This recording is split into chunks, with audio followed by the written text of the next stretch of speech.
चलिए, एक बात तो बहुत अच्छी है गोविंद जी कि यहाँ आप आए हुए हैं जी।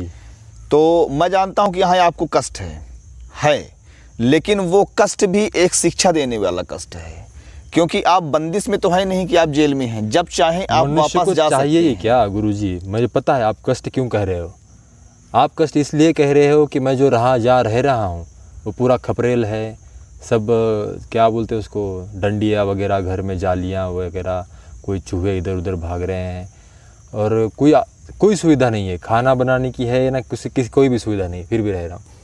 मनुष्य को जीने के लिए चाहिए ही क्या है तो आप अगर परेशान होइएगा कभी भी मन में आपके ऐसा है कि थोड़ा सा तकलीफ मुझे ज़्यादा हो रही, मैं जानता हूं कि आपकी आध्यात्मिक की जो इच्छा है, आपकी जो इच्छा शक्ति है, उसके सामने तकलीफें कुछ नहीं है, बल्कि कहीं ना कहीं आपके लिए वो मज़ेदार साबित हो रही होंगी। लेकिन फिर भी मैं आपको मज़ेदार नहीं है, नहीं तो नहीं है। नहीं गोविंद जी, मेरा कहने का आशय आप नहीं समझे। आशय मतलब ये है, एक और जहाँ कष्ट होता है, जैसे कोई बॉडी बिल्डिंग करता है, पुशअप्स मारता है, तो तुरंत में तो पुशअप्स मारना मतलब दिक्कत है उसमें, लेकिन उसको इस बात का फील होता है ना कि मुझे इससे कुछ प्राप्त हो रहा है, सीख रहा हूँ मैं। हाँ, तो वो सीखने की जो एक इच्छा होती है, एक समझ होती है, वो कहीं ना कहीं भीतर से आनंद देती है। तो कहने का तात्पर्य ये है कि उस इच्छा शक्ति के सामने बोल रहा हूँ कि कहीं ना कहीं आपको चीज़ें लग रही होंगी कि मुझे जीवन में एक नई चीज़ सीखने को मिल रही है। मैं सिर्फ आपसे ये कहना चाह रहा था कि कभी भी अपने आप को बंदी से मत महसूस करिएगा।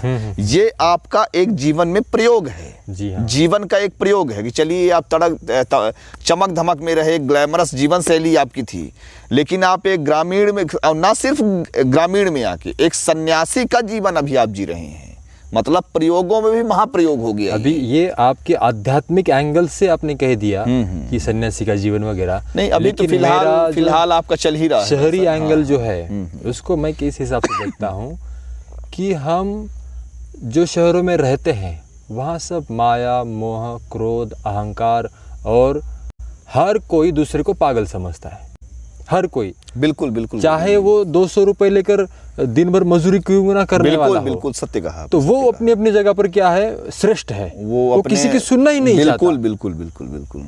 तो ये कहाँ बात हो गई।